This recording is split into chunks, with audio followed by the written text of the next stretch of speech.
নমস্কাৰ সকলোকে লহৰ কৃষ্ণলৈ স্বাগতম জনাইছোঁ। দেৱবাণী সংস্কৃতম কক্ষা চতুৰ্থী অৰ্থাৎ শংকৰদেৱ শিশু বিদ্যা নিকেতনৰ ছাত্ৰ ছাত্ৰীসকলৰ বাবে দেৱবাণী সংস্কৃতম চতুৰ্থ শ্ৰেণীৰ নতুন পাঠ্যক্ৰম আজি চতুৰ্থ পাঠ আগবঢ়াবলৈ লোৱা হৈছে। এই পাঠত দিয়া হৈছে সংখ্যাৰ বিষয়ে জ্ঞান।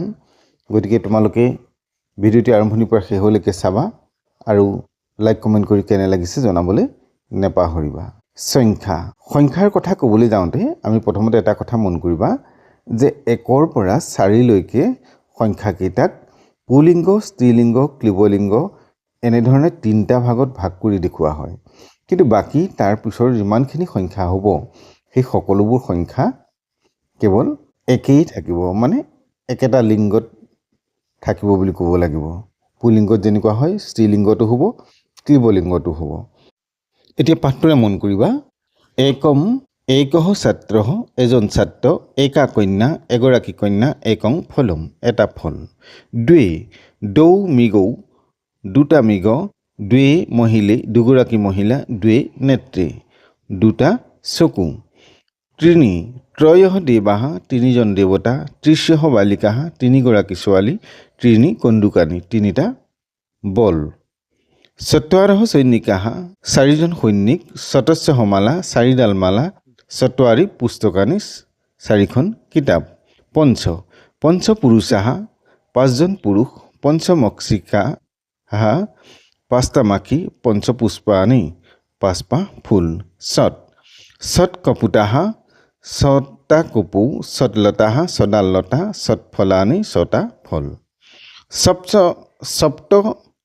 সপ্ত চিকিৎসকাঃ, 7জন চিকিৎসক, সপ্তলেখন্যাঃ, 7টা কলম, সপ্ত নক্ষত্ৰাণি, 7টা নক্ষত্ৰ।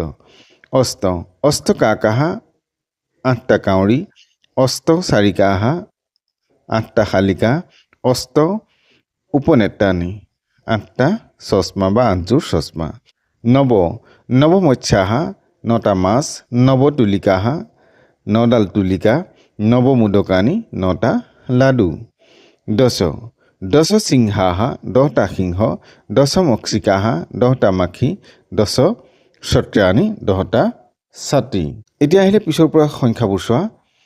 11ৰ পৰা একাদশ, দ্বাদশ, ত্ৰয়োদশ, চতুৰ্দশ, পঞ্চদশ, ষোড়শ, সপ্তদশ, অষ্টাদশ, নৱদশ, বিংশতিঃ।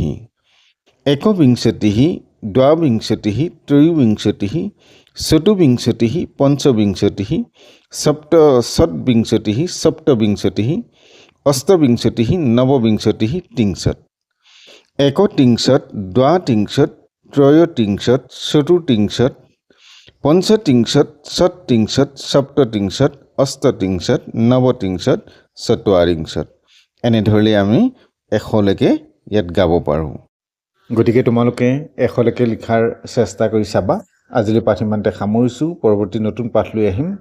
চেনেলটো চাই থাকিবা আৰু চেনেলটোত যদি নতুন এবাৰ ছাবস্ক্ৰাইব কৰি বেল আইকনটো প্ৰেছ কৰিলে পৰৱৰ্তী পাঠসমূহ লগে লগেই তোমালোকে কাষতে পাবা। নমো নমঃ।